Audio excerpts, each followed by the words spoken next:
अस्सलाम वालेकुम स्टूडेंट्स, मैं हूं मोहम्मद इब्राहिम आपके चैनल डायमेंशनल फिज़िक्स से। स्टूडेंट्स, आज हम डिस्कस करेंगे सॉलिड स्टेट फिज़िक्स। चैप्टर है जी क्रिस्टल बाइंडिंग।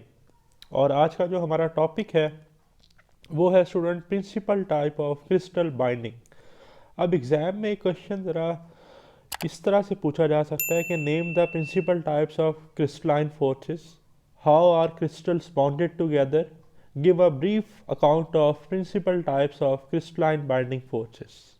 तो स्टूडेंट स्टार्ट करते हैं जी। Principal type of crystalline binding forces, students, the attractive forces or electrostatic interaction between the negative charge of electron and the positively charged nuclei or nucleus is entirely responsible for the cohesion of solids.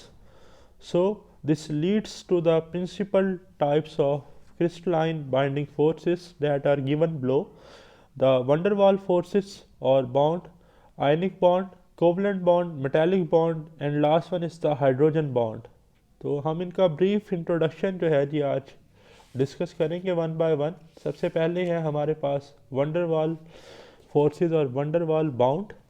तो देखें, the inert gas crystal like argon have their outermost electronic shell completely filled. जैसा कि हम जानते हैं जी, noble gases जो होती हैं, helium, neon, argon, krypton, xenon, इनके outer most shell completely filled होते हैं। However, a weak force of attraction arises due to mutual polarization of argon atoms. Argon atoms की वजह से एक वीक जो है जी अट्रैक्टिव फोर्स वो पैदा होती है, ठीक है जी। और वो अप्रोच करती है बाइंडिंग फोर्स को due to instantaneous dipole interaction, और इसी बाइंडिंग फोर्स को हम क्या कहते हैं? van der Waals force. ठीक है स्टूडेंट। नेक्स्ट वन है जी हमारे पास आयनिक बॉन्ड। अब आयनिक बॉन्ड जो है स्टूडेंट, ये आयन आप देख रहे हैं जी, आयनिक बॉन्ड है तो आयन्स में बनता है। तो इसमें हमारे पास सोडियम और क्लोरीन आयन है। तो देखें, when one electron or more than one electron transfer from one atom to another atom, as a result we get positive and negative ion. And ionic crystal like NaCl is made up of positive and negative ions. The electrons are transferred from alkali atoms, alkali means sodium atoms, to halogen atoms mean chlorine. Then resulting ions are held together by attractive electrostatic forces, negative और positive attract करेंगे between the positive and negative ions, जैसे कि उन्होंने mention किया है। तो इसकी वजह से जी आयनिक बॉन्ड बनेगा सोडियम आयंस में और क्लोरीन आयंस में। ये आपको नज़र भी आ रहा है डायग्राम में, ठीक है जी, कि एक क्लोरीन जो है वो 4 सोडियम एटम के साथ क्या है जी, शेयर्ड हुआ हुआ है। नेक्स्ट वन है student the covalent bond. Student, when one electron or more than one electron are shared by two atoms, then we get a covalent bond. In a covalent bond like diamond, neutral atoms are bonded together by overlapping parts of their electron distribution. Here, each atom has 4 valence electron and forms 4 bond with its 4 nearest neighbor.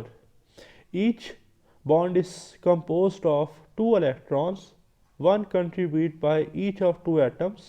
This double electron bond is called covalent bond. जैसा कि इस diagram में आपको नज़र आ रहा है, और ये मैंने एक सिंपल सी डायग्राम बनाई है कोवलेंट बॉन्ड को समझने के लिए। ये 2 एटम है, दोनों एटम ने अपने इलेक्ट्रॉन शेयर करके एक डबल इलेक्ट्रॉन बॉन्ड बनाया हुआ है, जिसे हम क्या कहते हैं? कोवलेंट बॉन्ड कहते हैं।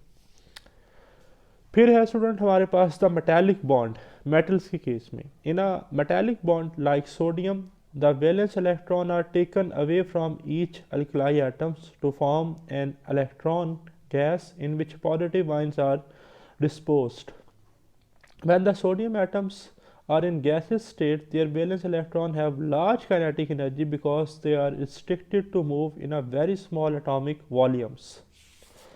So, in crystalline state, the electrons are free in wander throughout the values of crystalline volume, which is very large. This result in a drastic decrease in kinetic energy of electron. Hence the total energy of a system is decreased, which is the source of metallic bonding. ठीक हो गया student. Last one है student हमारे पास hydrogen bond. In a hydrogen bond like ice, the electrons are pulled very strongly towards the oxygen atoms, resulting in a net negative charge on the oxygen atom and a positive charge on the hydrogen atom. जैसा कि इस diagram में देख भी रहे हैं कि जी आप, ये ऑक्सीजन है, ये दो हाइड्रोजन है, ठीक है, और जो इलेक्ट्रॉन्स हैं वो पुल्ड हो रहे हैं, ठीक है, ये strongly towards the oxygen atom, और इसकी वजह से नेट जो चार्ज है ऑक्सीजन एटम पर वो क्या है, नेगेटिव, और हाइड्रोजन एटम पर जो चार्ज है वो क्या है, positive. This produce an electric dipole. इससे क्या बनेगा, पॉजिटिव और नेगेटिव से डाइपोल, ठीक है जी।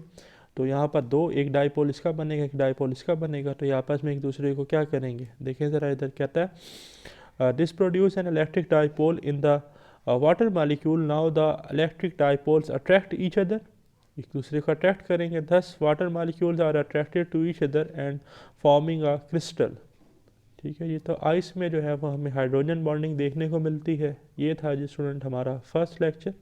मिलते हैं नेक्स्ट वीडियो के साथ। अल्लाह हाफिज़।